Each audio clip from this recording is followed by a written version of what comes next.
অবৈধ সরকার, অবৈধ প্রধানমন্ত্রী শেখ হাসিনা বলেছে কাণ্ডজ্ঞান কার আছে, ওইদিকে ওই নিয়ে কথা বলতেছে।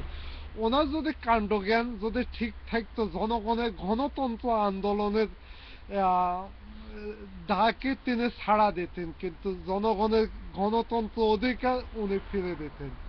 ওনার তো কাণ্ডজ্ঞান নাই, তার ক্ষমতার এত লোভের কারণে সেই আজকে বাংলার মানুষকে মারতেছে এবং করতেছে, খালে বিলে সব জায়গায় ফেলে দিতে যাচ্ছে। বাংলাদেশে যে জায়গায় যান আপনারা লাশের গন্ধ পাবেন। আজকে আজকে সেই প্রশাসনকে বাংলাদেশের আহ, সরকারি সন্ত্রাস হিসাবে রূপান্তরিত করেছে। আজকে জয় বাংলা বলে মানুষ খুন করতেছে অনবরত। এই অবৈধ সরকারের নেতৃত্বে, অবৈধ বাকশালে নেতৃবৃন্দ, এমনকি সরকারিভাবে তাদেরকে পুরস্কৃত করা হইতেছে। মানুষের হাতে অস্ত্র দিয়ে ডিজিটাল আকারে নাটকের মাঝে মানুষকে আজকে গ্রেপ্তার করতেছে, হত্যা করতেছে, গুম করতেছে, বিভিন্ন সন্ত্রাসী কার্যকলাপ রাষ্ট্রীয়ভাবে করে যাচ্ছে।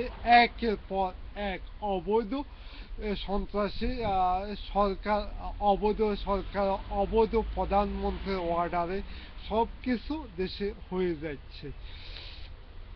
অবশ্যই তার একটা প্রতিকার আমরা অবশ্যই করব সম্মানিত দেশবাসী। আমরা আমরা গত 25শে মার্চ ছিল ঐতিহাসিক কালো দিবস। আজকে স্বাধীন বাংলার প্রতিটা 2015 সালে প্রতিটা দিন হচ্ছে কালো দিবস। সম্মানিত দেশবাসী, আমরা এই কালো দিবস থেকে মুক্ত পেতে চাই। আমরা আমাদের গণতন্ত্রকে অবশ্যই মুক্ত করব দেশ নেত্রী বেগম খালেদা জিয়ার নেতৃত্বে। আমরা আর দেশের নাগরিকের রক্ত দেখতে চাই না। সম্মানিত নেতৃবৃন্দ, আপনারা দেখুন, আজকে অবৈধ সরকার, অবৈধ প্রধানমন্ত্রী বলতেছে আন্দোলন থেকে আমরা সরে যাওয়ার জন্য, কিন্তু তার আমি আমি তাকে আহ্বান জানাই, আপনি আপনার জনগণের দাবি মেনে নিয়ে আপনি পদত্যাগ করে জনগণের ন্যায্য অধিকার ফিরিয়ে দিয়ে অন্তত দেশ এবং জাতিকে মুক্ত দেন। আপনি আপনার ক্ষমতায় এত লোভ। সম্মানিত দেশবাসী, আপনারা আন্দোলনকে আরো তীব্র আন্দোলন করার জন্য আমি আহ্বান জানাচ্ছি। ইটালি বিএনপির পক্ষ থেকে দেশ নেত্রী বেগম খালেদা জিয়ার নেতৃত্বে। খোদা হাফেজ, বাংলাদেশ জিন্দাবাদ।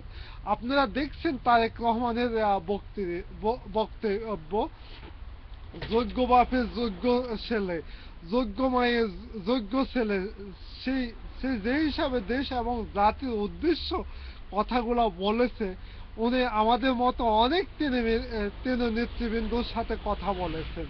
তিনি সব সময় দেশ এবং জাতিকে নিয়ে ক্লান্ত অবস্থায় দিন যাপন করতেছেন। আপনাদেরকে নিয়ে, আমাদেরকে নিয়ে তিনি অনেক উজ্জ্বল স্বপ্ন দেখতেছেন। খোদা হাফেজ, তারেক রহমান জিন্দাবাদ। খোদা হাফেজ, বাংলাদেশ।